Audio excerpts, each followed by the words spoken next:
All right. Welcome, everybody, to the WorldViz How to Set Up a VR Lab webinar. Thanks so much for joining us.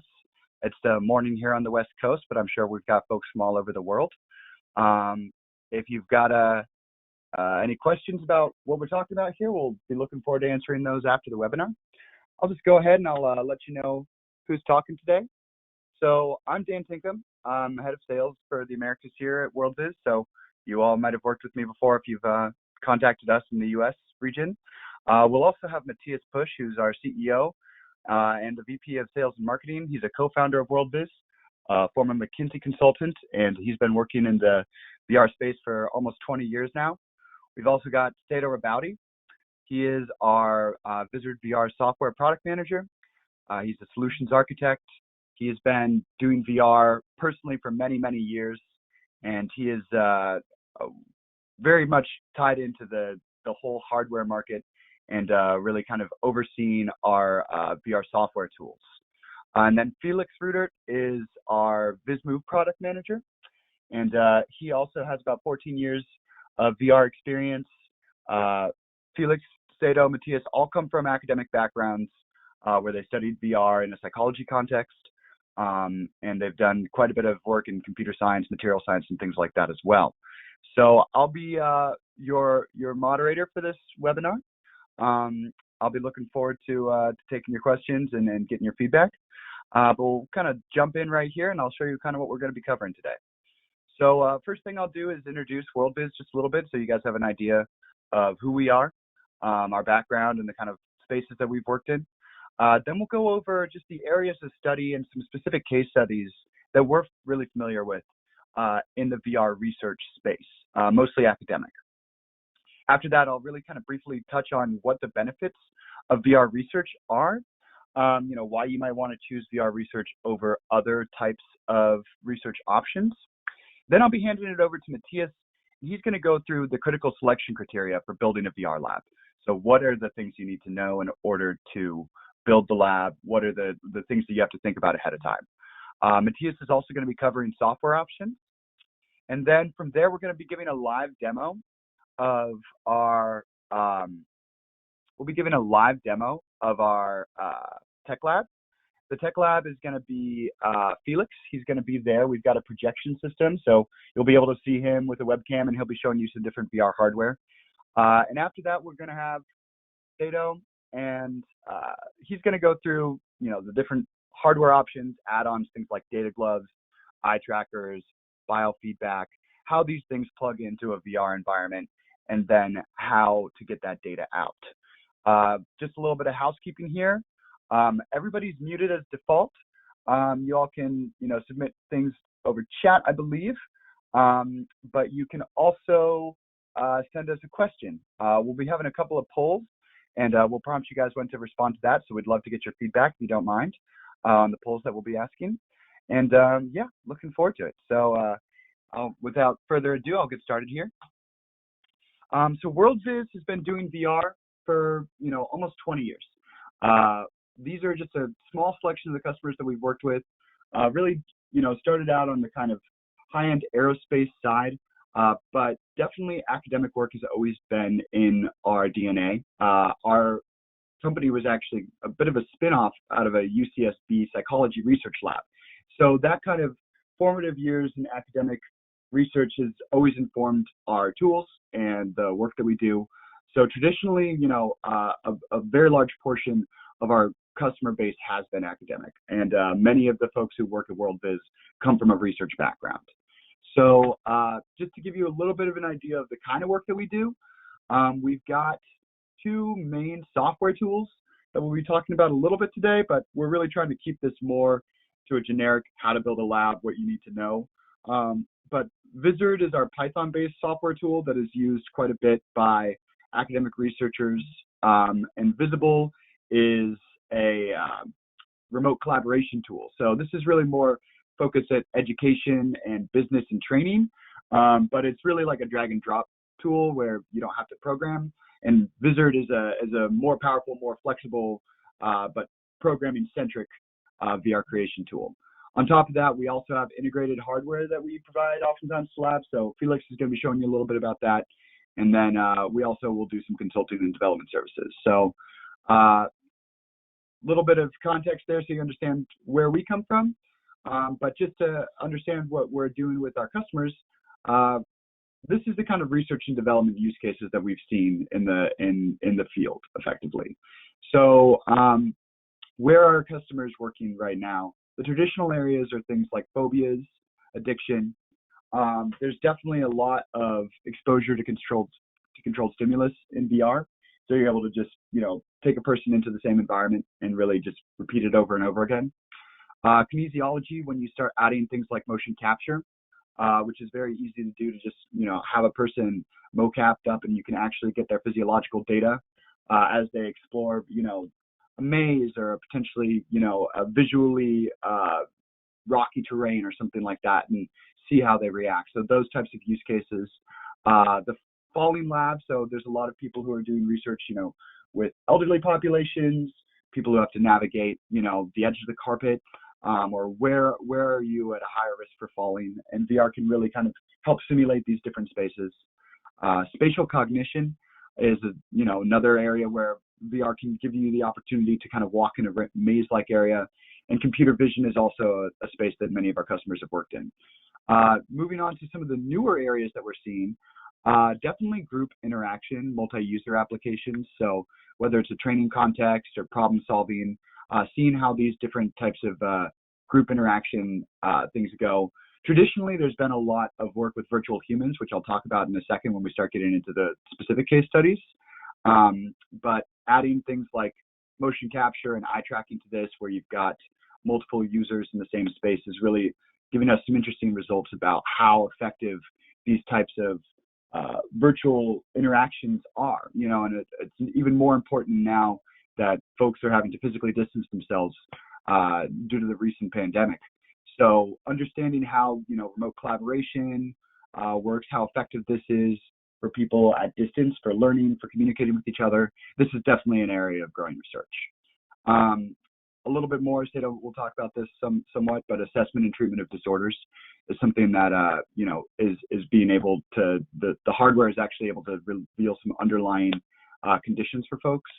And then, of course, I think there'll be a little bit of interest here amongst the group, but the education and future of learning through VR, so immersive learning techniques. And this is really kind of tying into where we're seeing a lot of uptick on the business side, which is in VR training.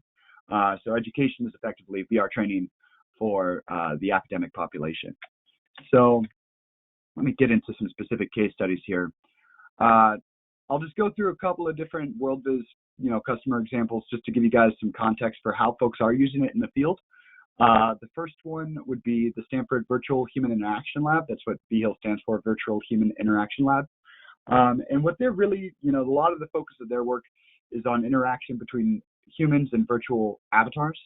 And then also really trying to prove that things that are done within a virtual environment are coming out into the real world. So doing things like turning somebody into another race or gender in order to increase their empathy, trying to, get some more real results from people in terms of their sustainable behavior by showing the impact of climate change. So those are just a couple of different examples. I would definitely recommend checking out their website. You can just go ahead and give it a quick Google. And then this is another pretty interesting use case, the University of Houston. So this is an addiction treatment facility. So what they're doing is they've simulated all these different party environments. So you can kind of see this party environment here in order to treat people who have problems with drug addiction. So you would actually bring a patient into a controlled setting and then expose them to places where they might be triggered to want to use again, but with a counselor there to kind of safely guide them through and without the actual risk. So you can train them through exposure therapy to have less craving, and even in these types of contexts. So you can see this party scene in the background, and something really interesting, and we'll be seeing this from Felix in a little bit, but they actually use a projection system. So rather than a headset, you've got 3D glasses and a 3D projector projecting onto the wall or onto a screen. So that's another kind of an interesting space we've seen a lot of work in. This is one out in Atlanta, the Georgia State University. What's really interesting about them is that they've partnered really closely with local industries. So there's a huge movie making and virtual production community in Georgia. So this is a large facility that they have there. But what's really notable about Georgia is that they have a public and a private partnership with where they're bringing in industry partners to work in the space, their VR labs that they have, as well as all of the other equipment, their mocap stage and things like that. So they've really looked at how to leverage their immediate business community in an academic context as well. And it's really creating a cool pipeline for kids getting jobs right out of school as well. University of Guelph, this is just to kind of give you another little example of how, you know, broad this world is, but they've been doing some really awesome work in showing how effective training is for children in VR. So they're actually teaching children how to cross the street, giving them contextual learning. And we'll talk a little bit about, you know, contextual learning and things like that with the benefits of VR. But Guelph is really, you know, able to do research on, is it more effective to take a child down to the street, or can we actually give them the same type of training for how to safely cross the street in a virtual environment? So they're doing some really awesome work there. University of Tilburg, and this is my last example here, they are also using projection systems, but they're really more focused on the future of education. Like, what does group learning in a virtual environment look like? You know, can we bring multiple people together? So one of the cool things about projection systems is that you can have multiple people in the same physical space. Awesome thing about virtual reality is you don't have to be in the same physical space, but projection systems really enable that. So you can have this kind of group learning in a virtual environment. And then also bring in remote participants from outside of physical space as well. So that's just a couple of examples of the work that our customers are doing. Just going to go ahead and jump into the benefits of VR research really quickly here. So one of the main things is that there's a higher ecological validity compared to other types of lab-based research, right? So you are in a simulated environment, but it's closer to the real world than, say, you know, imagine a scenario. There's a certain amount of freedom of movement. So if you are imagining things like a screen-based experience, right? You can't really move your head around in there. Freedom of movement gives you the ability to walk through a virtual environment. And that's really what these kind of more high-end PC-based headsets are allowing you to do, and even these newer standalone headsets as well. It gives you the ability to actually walk and pick things up and stuff like that. It's not as restricted to environmental conditions. So a lot of times we'll see people doing research, you know, just as, is it dangerous to take a child down to the street to teach them how to cross the street? You know, you really can avoid that by just putting them in a VR environment, right? And then obviously that goes all the way up to where we've seen people doing safety trainings with, you know, nuclear reactors and things like that. So there's definitely a lot of advantages in terms of not having to expose people to dangerous scenarios in order to give them, you know, realistic, real world training or education. One of the other really cool things about research in VR is that the measurements that you're able to get are pretty incredible. So if we go back to the Stanford example, they're doing work with virtual avatars. We can measure, you know, where I'm looking at that virtual avatar space, how far away my head is from that virtual avatar's head, so what our proximity to each other is, you know, if I've got a motion capture system on, or even just with the positional data that's coming out of your consumer headset, then you're able to get all of this data about how I'm behaving. We'll add biofeedback to this. So this, just in my interaction with a virtual avatar, I'm able to get so many different pieces of data, especially as I start adding things like eye tracking. So it's really cool what it allows you to do in terms of just data collection, all these different pieces. Of course, there's also interactivity. If any of you guys have, you know, played with an HTC Vive or an Oculus Rift before, you know, one of the first things you're doing is picking objects up virtually. So you're getting this ability to really interact with your space. There's a higher retention we found, and a lot of research has been done on this type of training scenarios where, you know, compared to like a PowerPoint or a traditional, more dry presentation, that immersive learning really has a greater impact in terms of just the takeaway factor for folks. So we see that a lot on the business training side and return on investment there. for them, but it's also definitely coming to the forefront here in the education space as well. So that's one of the areas that we've been seeing a lot of work on the corporate side as well. So just higher retention for learning scenarios. A highly modifiable environment is something that Sato is going to get into a little bit more when we talk about VR software. But really what effectively that means is that, I've got my virtual space. I can really make a lot of different adjustments to it. If I need something to be bigger, smaller, if I need it to be more complex, less complex, you can really kind of add more to your virtual environment. And then something especially, I think, for the scientific community, the repeatability. When you've got your application the way that you want it with all the conditions met, you are giving people the same experience over and over again. So there's a serious consistency in the data that you're getting because you know that you're exposing people to the same exact scenario, the same conditions. So that repeatability really lends itself well to having, good, clean results. Finally, cost effectiveness. Once you've got your lab set up, running it through, it's not as, perhaps as expensive as doing more real world scenario type environments. You can get started for really pretty low cost these days with just a computer, an HTC Vive Pro, and you really kind of have a pretty serious setup on your hands. So it's changed quite a bit over the last 4 or 5 years with the advent of consumer VR, in the sense that it's way more affordable than it used to be, and also the experiences are much higher quality. So it's never been a better time to get into VR. And I'm going to hand it off to my colleague Matthias here, but before I do, I'm going to ask you all to take a look at the poll I'm about to launch, and love to just get your feedback on what kind of work you guys are doing. So the poll's open now if you guys don't mind taking a second to respond. All right, I see the results coming in. Mostly academic, little AEC, healthcare, other. All right.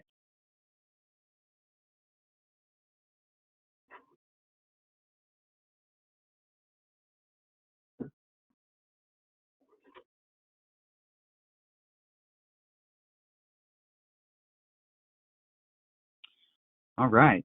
We're at about 83% voted, 84. Wow, this is great. Thanks everybody for participating. Really appreciate it. So I'm going to go ahead and close the poll now. And we're almost still getting a little bit of feedback here. Perfect. I'll give it 10 more seconds.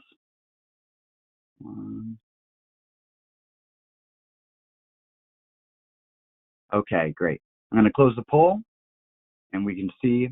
So we've got 49% academic, which is completely understandable, but it's really great to see all the other folks here from the healthcare and industrial spaces, as well as AEC is architecture, engineering, and construction, for those who might not be familiar. So that kind of space. And then be really curious to hear about the others as well, and what spaces you're working in. So feel free to shoot us an email or a chat at any time. Love to start a conversation. I'm going to go over and change the presenter here to Matthias. So he'll be taking over, and he'll be walking you through how to your critical selection criteria for building a VR lab.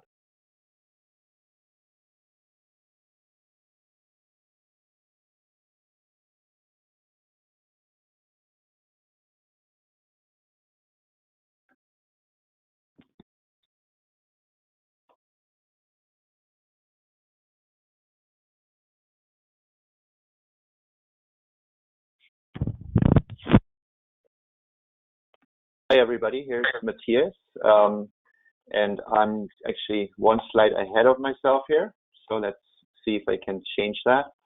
Okay, I'll be talking a little bit about how to configure a VR lab on the practical front.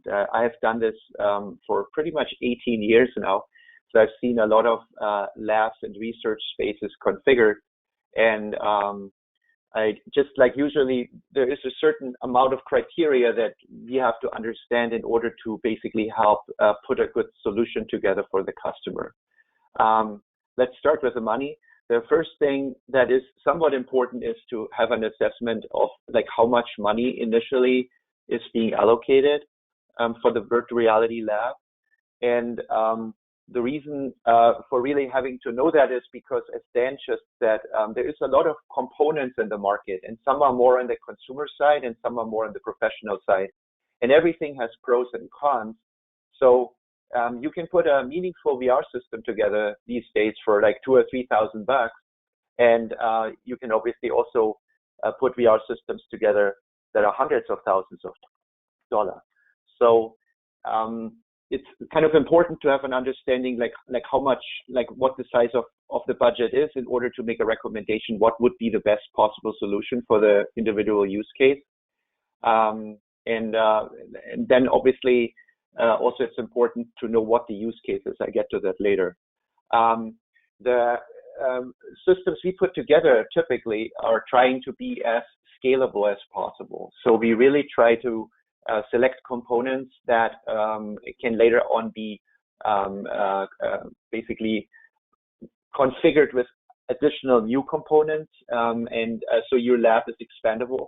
And we typically also recommend to start early, like rather than overthinking the whole thing. Like we'd recommend start with something that's a small system and get your hands like dirty, like really just go and jump in and do something. And even if it's only a couple $1,000 hardware, you will learn something when you start using VR. You will learn something about the capabilities and the restrictions of this technology.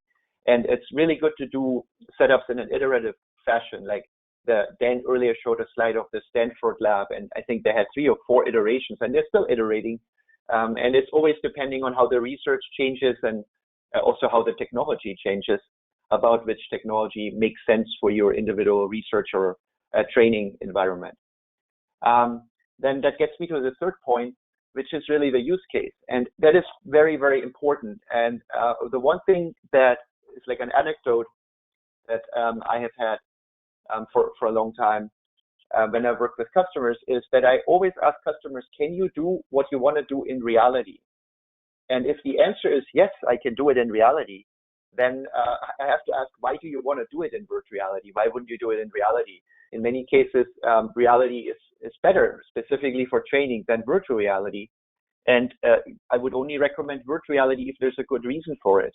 There could be many good reasons. There could be the reason that in reality, what you want to do is dangerous, or in reality, what you want to do is not accessible, if it's like a nuclear power plant or a nuclear submarine. Or sometimes like right now in the pandemic we're in reality, you cannot be together in the same room while you want to actually train with multiple people in the same space. So there could be many options why virtual reality is necessary. But if you can train in reality, if you have the real object and can show people how it works, then probably that's the way to go. Virtual reality won't buy you anything over that. But so back to the configuration of the lab, like what we try to do is when we talk to a customer, we are trying to understand what is their use case, like all the way down to when a researcher uses it, like what exact research problem do they want to address, or all the way down to like industrial training. If you train for putting a chart together in a supermarket for Instacart or something like that, and you want to train a worker how to do that, what is really the aspect that you're training for? Are you training for orienting yourself in that warehouse and finding the right component, or are you training for using the selection tool that you have in order to put the whole delivery together in a professional way? So what are you training for? And once we understand that, then we can make a good recommendation of how to use technology to achieve that goal. So the one thing that is also very important, especially at universities, is footprint. Like footprint, I mean like how big is actually the space that you have. And that is very important, specifically for systems that involve projection. We have to understand how big is the room. We have to understand how high is the ceiling. We sometimes even need to understand like what are the walls, like are they very hard to mount on, can we mount something on the ceiling or not. So there's like just the logistics of like putting a system into the space you have available and how much space you have available. And that sometimes really determines what you can do. So that is a very important like information for us to have, and also for you to understand what is recommended, so you can try to apply with your university or with your industrial facility for the right space. Then one item that's also quite important at the conceptual level is the quality of experience. And what I mean with that is, like when you play computer games, you're used to kind of graphically very high-end experience in many cases. But a computer game, like a really high-end computer game, in many cases costs between 40 and like 200 million to develop, right? So, and 80% of that money typically go into graphics development. So if someone thinks that their VR experience will look like a computer game, and they want to have it that way, it can be done, but it can be very, very expensive because it just costs a lot of money to make the graphics look so realistic. So usually the question again goes around the use case. You have to understand, what is your use case? What are you trying to do? And if it's just a trainer for like a worker who puts a Instacart or something like that together, then maybe the graphics don't have to look like a Quake or something like that. They're just fine looking a little more basic because the training is not about the graphics. The training is about learning the layout of the warehouse and learning other aspects. But that is a very interesting thing to understand, like what is needed on the graphical side in order to achieve your training or research goal. And then last but not least, we call it here responsiveness, and that's more like a technical item. You have to understand a little bit of how demanding your requirements are, or how not demanding your requirements are for what we would call tracking, which means like how well does the virtual reality have to represent your real body behavior or someone else's real body behavior. And that plays into some items that one of my colleagues, Felix, will shortly show in a real life session. Now, the last item I want to talk about here real quick is actually software. And obviously, when you do virtual reality, you buy the hardware, and then what you work with mostly is the software. So it is important to kind of understand like what's available and how to actually build and use virtual reality environments. And as Dan already indicated, like from our perspective, like for researchers, it's really important that the software is accessible in a way that people can understand what's going on, they can modify what's going on, and they can get the data out of it. So it needs to be reasonably easy to learn and to use, and ideally even for non-programmers. And non-programmers, I mean someone who is able to like logically think, but it doesn't really have an education as a programmer. And then obviously what's also very important is in many cases that you're able to change things quickly, right? You don't want to have it a long process to make a quick change and try it out. So we think that's important for software. And then in terms of software, obviously you want to be able to use all kinds of different hardware. So it's good if software is compatible with as much VR hardware as possible, so you can try different hardware components. Now, as my last point here is what the typical things that our systems work with is obviously our own software. We have a software called Wizard that's Python-based and leverages the full power of the Python community and all the Python libraries that are out there. And we find that researchers find that extremely powerful in many cases. And then for non-coding use, for just presentation use, we have developed a platform called Visible, which really targets the use case that you show someone remotely, like either your product or a layout or something geometrical, and it can be used for remote presentation.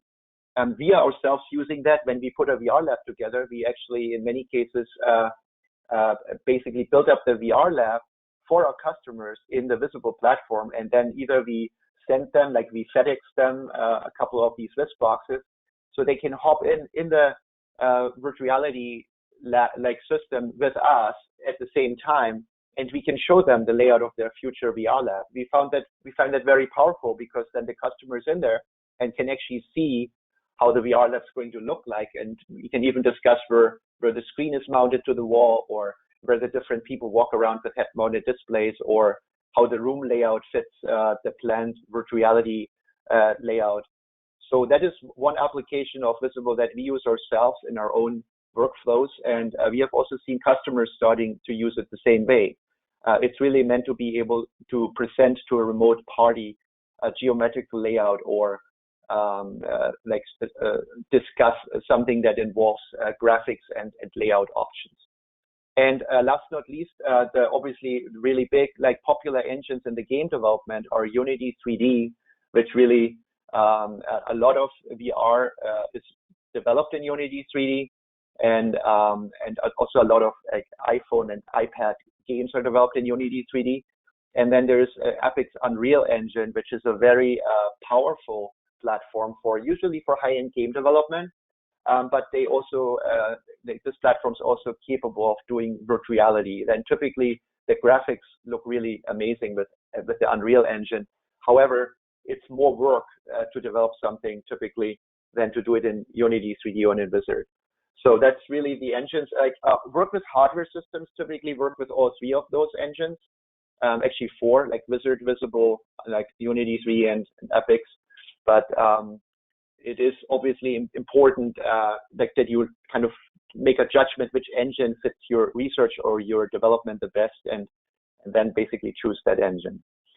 So I'm pretty much done with my little section here. And as Dan said, feel free to just shoot us questions.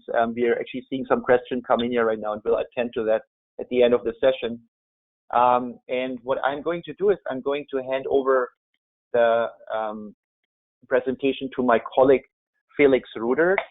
Let me just do that first, and then I talk a little bit about what he's going to show. Here he is. I can already see him.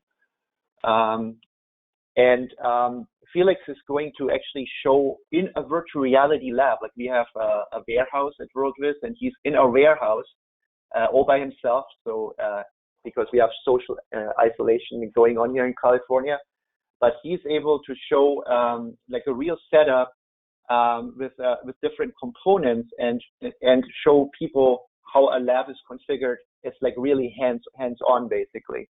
And so here's now configured the screen. So one thing I want to say for the introduction, Matthias. Okay, just the camera, Felix's camera. If you want to see the camera big, you can change that on your screen and make it big just with your own menu on your GoToMeeting session. So thanks. All right. Yeah.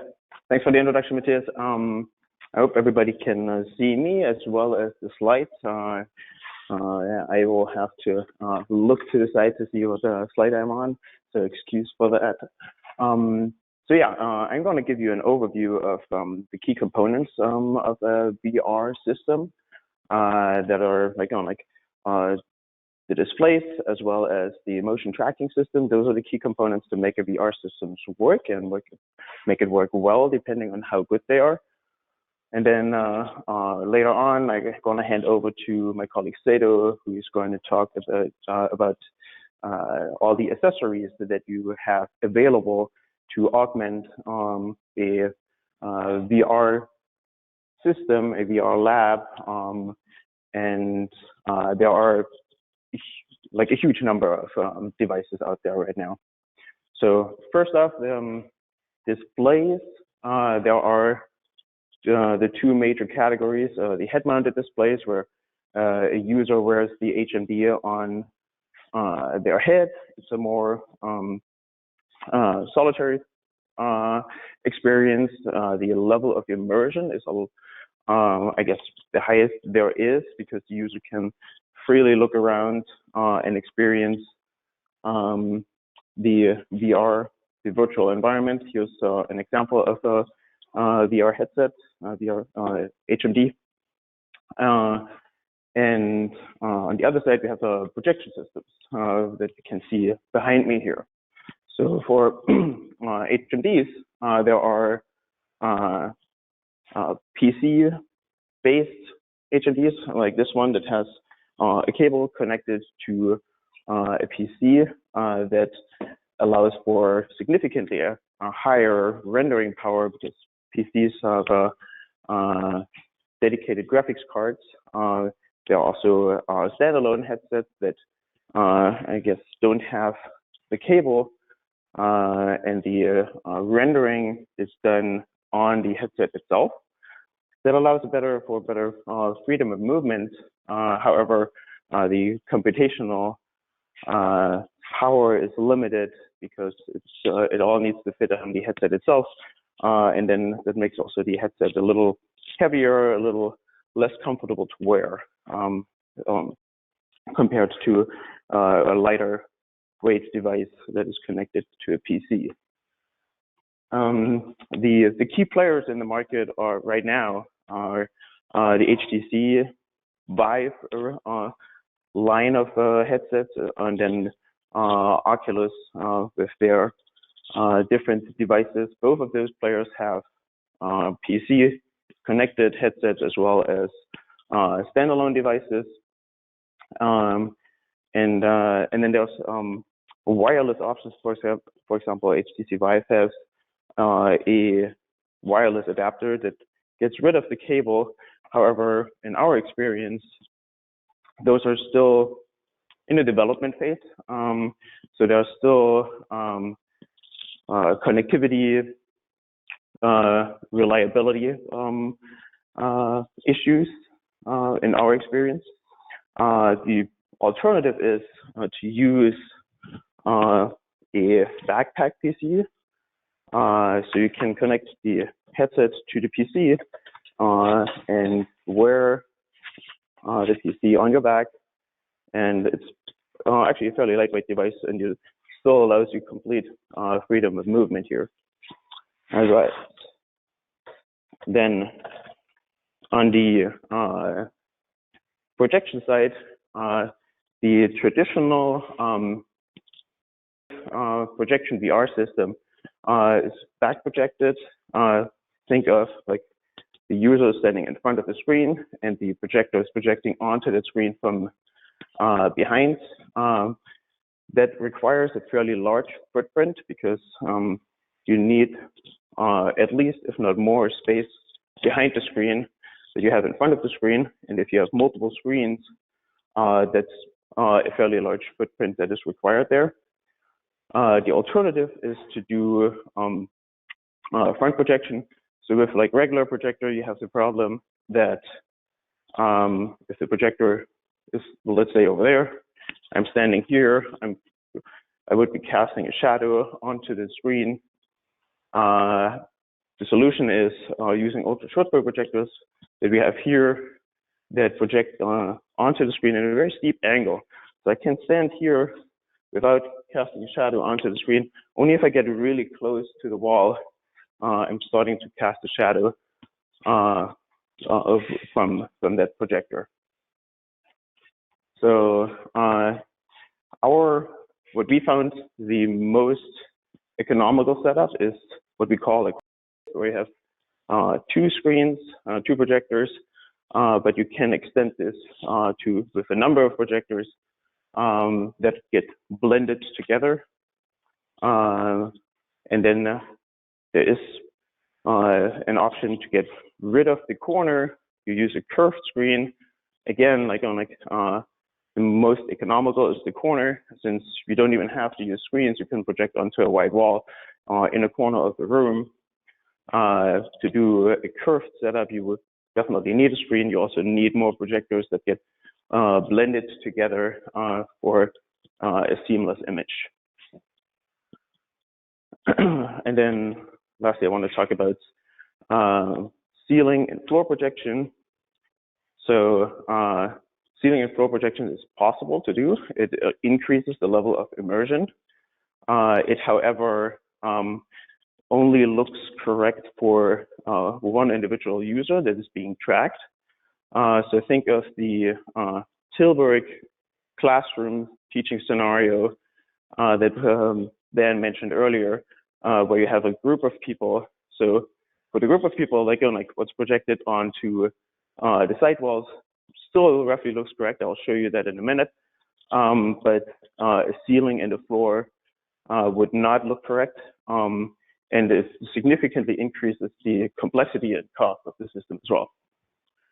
All right, the other component that makes a VR system work is motion tracking. So for head-mounted displays, for HMDs, there are, like the current generation actually comes with with motion tracking. This is, for example, the Oculus Rift S. It has inside-out tracking.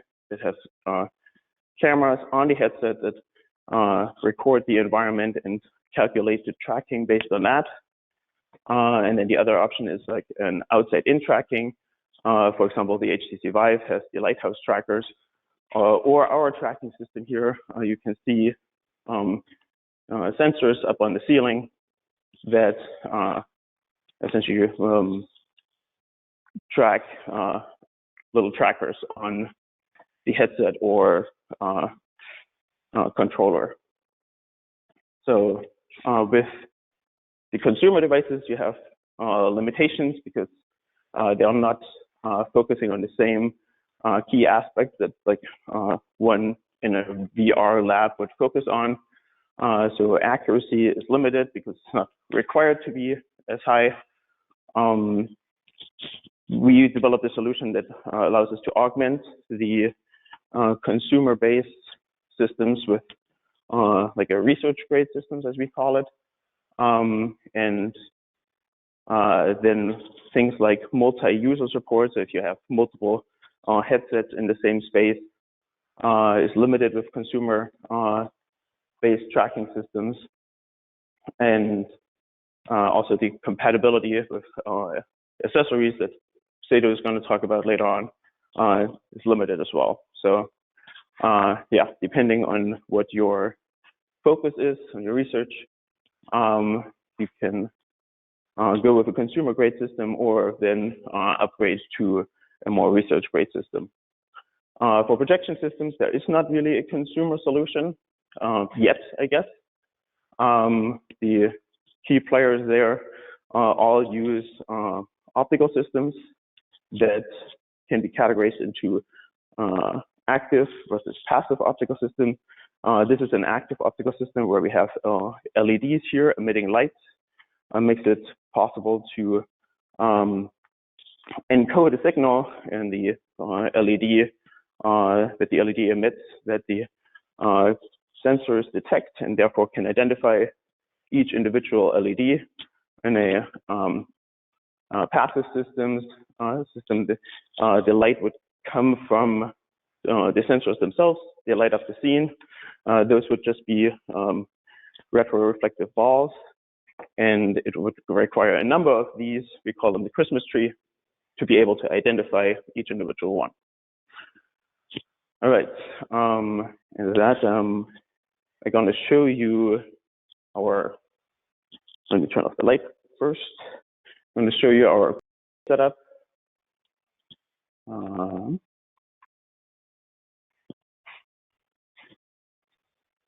Wait 1 second here. Okay, so this is what we call the. If I turn on these like tracked glasses, you will see that my head is being tracked, and I also have a controller here I'm going to turn on. And you can see as I move around, the image on the screen distorts accordingly. And for me, wearing those glasses, I can see the content in 3D. You obviously can only see it in 2D. And yeah, if I stand in the center here, my entire peripheral vision is covered with the virtual environment, giving me a reasonably high level of immersion because I'm seeing like an entire 3D environment around me here. For a larger audience, you would want to increase the number of screens, or like essentially like the screen real estate. And let me show you what that would look like.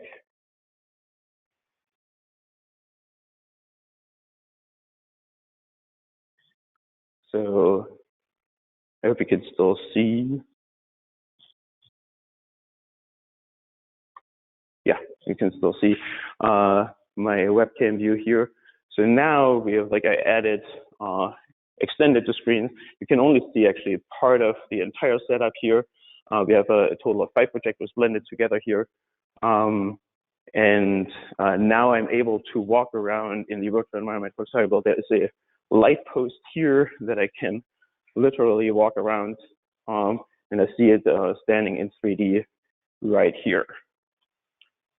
Okay, I also have a controller here, represented as a virtual hand. I can interact with the environment, I can grab things, as well as navigate through the environment here and go over to the fountain, for example. All right.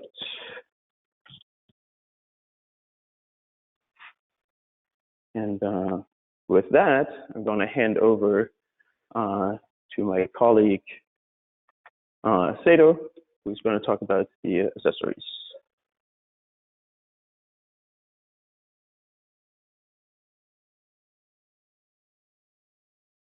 Okay, so now I'm going to go over some of the accessories that you can add to your VR lab setup, and I'm going to briefly discuss some options with adding eye-tracked headsets, physiological measurements, go into data gloves a little bit, input devices, haptic feedback. I mean, obviously there's a lot more options that you can add. I mean, I think in our platform, I think we support close to about 150 different devices, but I'm just going to cover some of those main ones, and if you have other specific use cases, you can ask us about that later.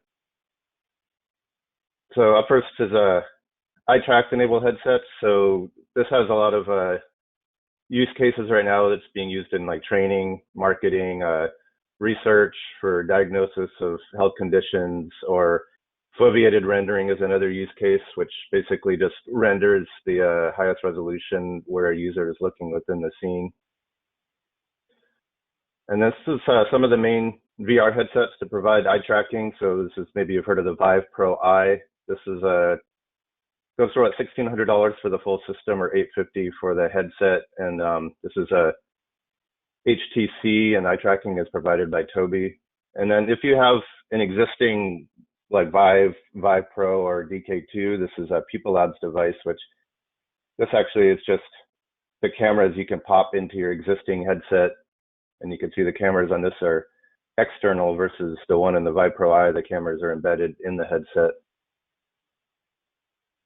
And then these are some more like newer headsets that are coming out that have eye tracking. So you can see it's kind of a growing trend to be adding eye tracking to your headsets. And then, so the way this works, see if I could show my webcam for a second. So you can see in here, there's these rings that are around the lenses. Those are emitting infrared light. And then the infrared light is bouncing off of your eyes. And then where it's detecting no infrared light bouncing back, that's where it knows where your pupils are at. That's using what's called the dark pupil technique. And then that information is then sent to the PC to be processed in your application, and then kind of get information about where your eyes are looking.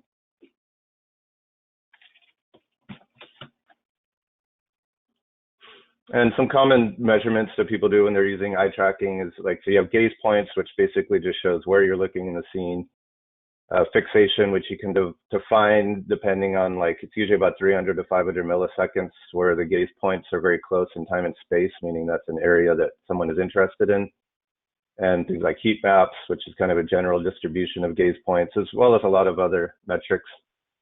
And this is an image showing a heat map that's spread across a 3D model, the one that Felix was just showing. And you can also, within 360 videos, show like a gaze path overlay and do the same sort of data analytics on a 360 video or image. And this is showing how you can kind of visualize some of this data afterwards. So this is a bar chart showing like how many times someone viewed something, how long they viewed it for. And in addition to the Wizard software that Matthias had mentioned, we also have a specific eye tracking lab, which gives you some sort of common experiments and common type of things that people do with eye tracking. And you have sort of templates that you can modify and add your own objects in your own environment and kind of modify that and be able to collect data and analyze and connect to your eye track headset that way. And we also have some kits that are combined with our software, with like the Vive Pro Eye, for instance. And some considerations that you might want to look at when you're adding eye tracking to your VR lab.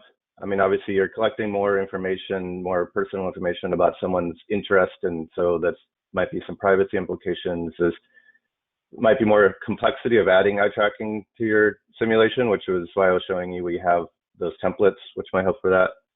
If a user is going to be moving around and kind of like interacting, there could be some movement of the headset which can cause some inaccuracies in the tracking. So a lot of the algorithms and the software gives sort of a slip correction. So as the headset moves, it kind of tries to readjust.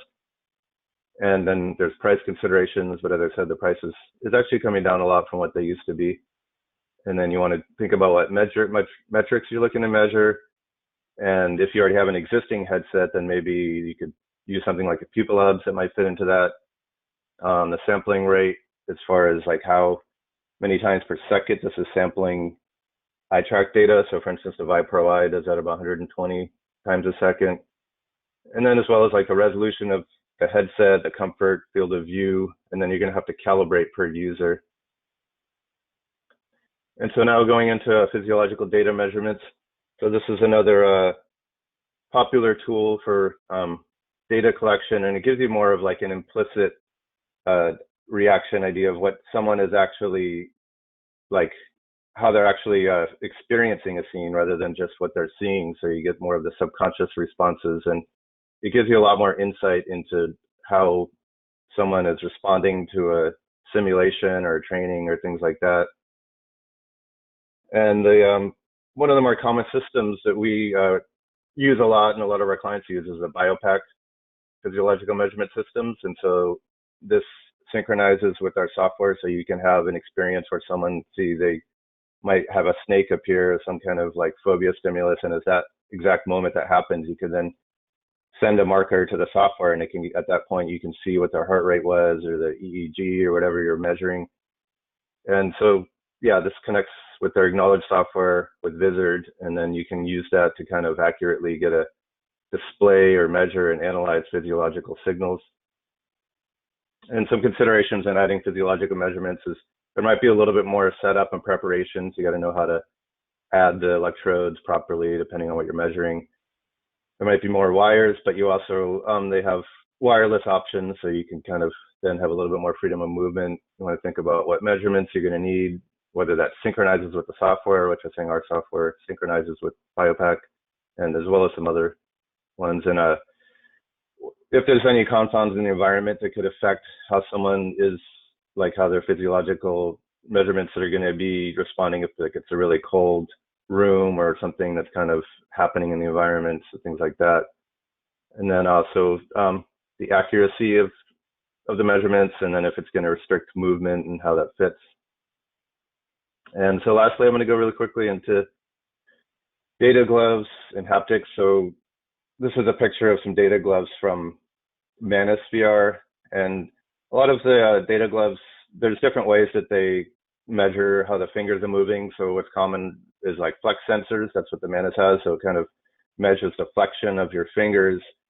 Now they also have IMUs in there, which we can get 3 degrees of freedom for the rotation. You can also use those then to get abduction between the fingers.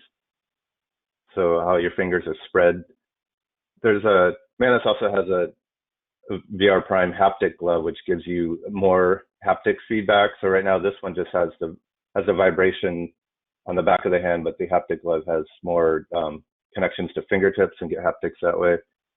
And there's a lot of other options for data gloves. So there's like Bebop Haptics is one that's focusing more on the haptics. And there's older ones you might have heard of, like CyberGlove 5DT. We also integrate with those.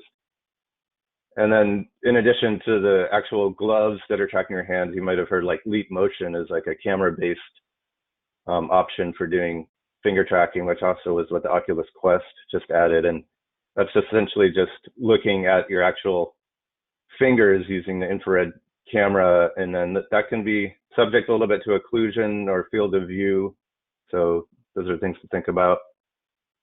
And as I mentioned, so the tracking in a data glove usually has some way of tracking rotation, but then if you want to get full 6 degrees of freedom, then you have to combine it with the tracking system. So this is showing the WorldViz gloves combined with the Vive trackers to get the 6 degrees of freedom. So then you get positional tracking of the hand as well as rotational tracking of the hands with the glove. And so there's a lot of options, and so we can combine different tracking systems with different types of data gloves. And then you will probably want to think about whether you need wireless, because you it's a lot easier if you can move around. So then you got to think about the battery life of the gloves, make sure they're charged.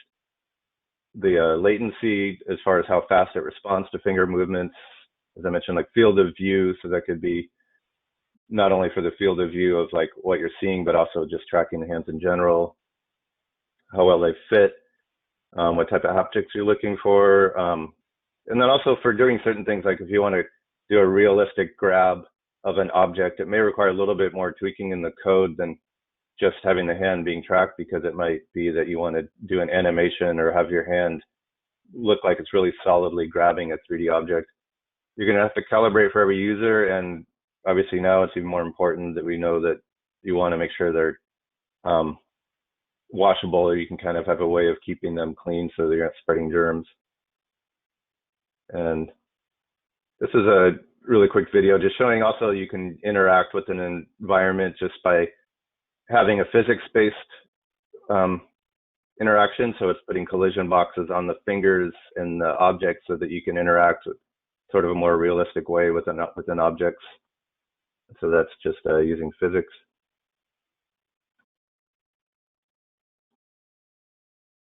And then really quick also, I mean, sometimes you really need to have the reinforcement of an actual button press to be able to interact with the scene. So there's a lot of input devices. So this is showing the Valve knuckles, and this is our PPT wand. And those can also do some types of finger tracking as well, just by using like infrared sensors on the buttons, knowing if your finger is down or up, and then it does an animation to show the finger tracking.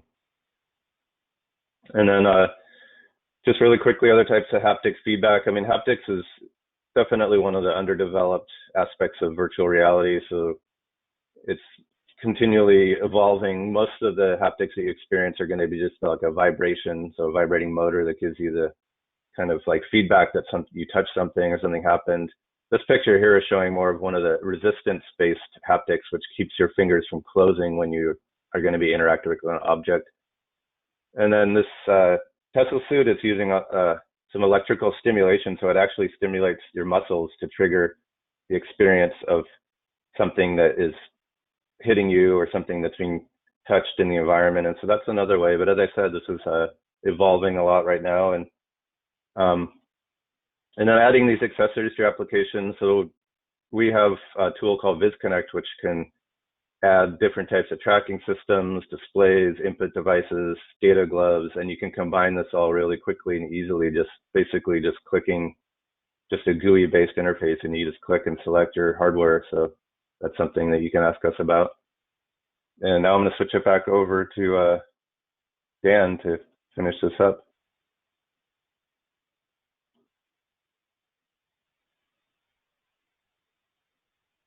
Awesome. Thanks, Sado. And thanks, everybody, for sticking around. I know we're going just a little bit over time here, but I hope this has been an informative presentation for everyone. We've collected a couple of questions. I'm just going to do my best to answer these on the fly right now, just to give you guys a little bit of some response here. But also, feel free to email us at any time. We have info@worldviz.com. sales@worldviz.com. These are all will all get to us. We'd be happy to meet you and learn more about your work. So I'm just going to jump into the first question here, which is we would like to know what would be the best setup that both research and teaching could benefit from. That's a great question. From our perspective, we think that these kind of lighter weight headsets that are running off of a PC, I think. And I could, this would be a matter of opinion, but if I was going to set up a research lab where I wanted to have multiple users in a learning context as well, I would probably go for 5 or 6 of these lighter weight gaming computers and an Oculus Rift S. That's just to enable some, really good multi-user collaboration that you could have the teaching from. The one thing that I might want to do is add one HTC Vive i Pro to that, because then you're starting to get that eye tracking environment too. It can also run off of one of those laptops. So that's just my personal opinion. If I was going to set up a VR lab, I'd do 4 or 5 gaming laptops, Oculus Rift S, and a couple of HTC Vive Pro eyes if eye tracking is of interest. And that's really just to focus more on the multi-user aspects, which is on the education side. I think the PC gives you a lot more flexibility in terms of performance and also just quality of experience as well. In terms of how to, hope that answers the question. Let us know if you want us to go into more detail in email. Second question, how to set up VR lab for industrial training center? I think it's a really interesting question. One of the things, that we've seen in industrial training is some folks might need to have some kind of real physical presence of a body, right? In which case you might want to add some kind of motion capture element, something like an X-Sense suit. That's really if you're going on the more high-end side. If there needs to be some sense of collision for a person's object with a large piece of machinery, right? Or if there's some kind of ergonomic aspect to the training that you're doing, then you might want to look at having a motion capture suit added to that. But for just a minimum training setup, same thing for your lab, where you've got a teaching environment. A number of decent gaming laptops or desktops, and then starting with the Rift S, depending on cost limitations, and then going up to the HTC Vive Pro Eye if you're thinking that kind of data is going to be important for the application you have at hand. But as Matthias said, it really depends on the use case, right? This next question, how much does realism matter towards the effectiveness of VR experience, and does more realistic translate to more effective? And I think that's also a little bit subjective, but you would be surprised, I think, at the immersion of a low realism environment. I think one of the best examples of this is our traditional walk the plank demo. So if you go on our website, you can download for free our walk the plank demo. Under support, there's a software downloads tab. You can go ahead and download our demo launcher. And the walk the plank, it's not a super high polish application in terms of visual realism, but the effectiveness of seeing this edge in virtual reality, it's a fear of heights simulation. So a person's walking along a plank, and then the platform goes down, and then the platform gets raised, so you're actually 60 feet or so in the air. That's really, you'd be surprised at how immersive that is, even though it's not, this AAA quality environment. I'd also like to add to that a little bit that right now there's some really awesome new technology around photo scanning.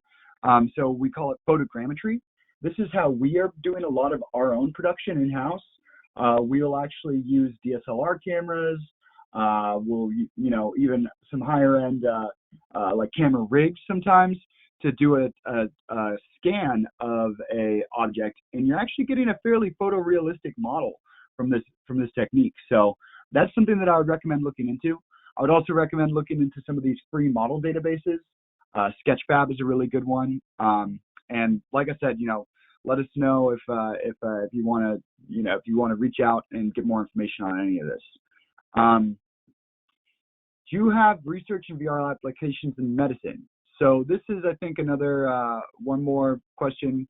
Can we put CT scan of a patient in VR environment and do surgical training or patient education? That's a great question. So I'll break it down a little bit. The CT scan of a patient, we can put that into a VR environment through support of a model format called DICOM. So that's bringing in basically slices of your CT scan and showing it in kind of a three-dimensional space. So you could very easily, with a software like Visible, bring in a DICOM scan and then have multiple users looking at it together. So if you want to do patient education about what does a brain scan look like, yes, you could do that. Surgical training, on the other hand, that's going to require a lot more involvement in terms of application development. So you'll have to have a person kind of coming in, coding or at least setting up the, requirements for what the surgery would require. So that's something we've done it before. It can be one of the more intensive application development processes, depending on how realistic it needs to be, right? And oftentimes with a surgery trainer, you're going to want it to be pretty darn realistic. So we've actually built an appendectomy simulation before, and it was only, I think, 31 or 40 steps in total. but some surgeries can be thousands of steps. So that's just one thing to keep in mind, is how complex my environment's going to be, how complex the interactivity is. You know, you've got your 3D models and you've got your interactivity. So I realize I've got one more poll for everybody. I'm going to send this out right now, and just kind of as a end of the presentation poll, just to get a little bit more information. I'll launch this right now. If you guys don't mind going ahead and taking a look at this poll, it's the question is, what type of data collection would you be interested in? And this could really help us just kind of understand a little bit more about what you guys are looking for.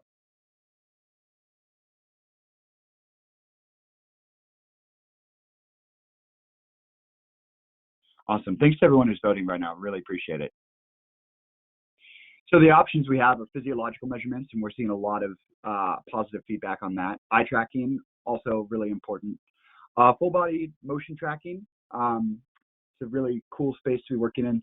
Cool thing about full body motion tracking is you can actually use it in virtual production as well. So you're not just limited to you know, having a person live in the environment. You can actually use it to create your own custom avatar recordings. So I think a lot of folks that we're seeing now who are trying to build their own kind of virtual production studios, they're starting to adopt this this full body motion tracking as well. All right, perfect. I think we've got about 75% participation here, and I'm going to go ahead and close the poll and let you guys see the results. So we got 29% physiological measurements. So that's things like EEG, EKG, skin conductancy, all the things that are really giving you insight into a person's physical body. Eye tracking, obviously, as Sato talked about quite a bit. You've got the ability to, you know, really see where a user's looking. Full body motion tracking, data gloves. So thank you, everybody, for participating in that. We've got a couple more questions here that I'll just answer really quick. Really just two more. One is, having never experienced projection VR, but used HMDs like HTC Vive, which has a more immersive experience? That's a great question. I think with, you know, just talking about pure immersion, that your traditional headset is going to be more immersive. And the reason why I say that is because if you saw the video that Felix was showing of the projection system, your field of view is really what's right in front of you. So if Felix was to look straight at the ceiling, if there's not a projection surface there, then there won't be a virtual environment there. So there are some kind of traditional that are fairly, you know, high cost, that are fully enclosing a user in like 6 sides, right? And then you're getting to the level of immersion that a headset has. But in what our usual setup is you know, this kind of environment, or maybe an extended, and you're really just getting that kind of 180-degree view in front of you, but it's really good for group viewing. So if you're looking at data together, you can also use it as a 2D presentation space. So a lot of our customers are actually using it for a learning environment where they'll just bring a PowerPoint or a YouTube video in and use it as a classroom where students can see this kind of cool immersive multimedia content. So I would say for a group of users, projection VR is definitely the way to go. But for a single user, where immersion is the #1 priority, then a headset is absolutely what you want to do. And then the final question we have here is there a manual for how to set up WorldViz hardware with Unity? And the answer to that question is absolutely yes. We have manuals for our PPT motion tracking software to show how it can plug directly into your Unity project. We also have the ability to support Unity projects directly in our projection environments as well. So, you know, if you're interested in working with our hardware here and want to reach out, we would be more than happy to help out. And thanks so much for joining our webinar, and to all of you who are still sticking with us, even though we've gone about 15 minutes over limit here. Really appreciate it. And yeah, I don't know that we've got many more questions here, but I think what we'll probably do is answer questions directly over email. But just do us a favor, shoot us a quick email, respond to the invitation, respond directly to any of the emails that you're getting from our newsletter, and we'll be happy to answer any questions you have. Anything else you guys want to add on the other side there? All right. No, thank you. Thank you for attending. We'll hopefully be doing some more of these in the future. And there's going to be a quick survey when we close this. If you want to fill that out, that would help us also with getting some more feedback on what we could do to improve these webinars in the future and what things you might be interested in. So if you want to complete that survey, that would be great. Thanks. Yeah, awesome. Thanks. So thanks, everybody. I think we'll be shutting it down here. Thanks so much.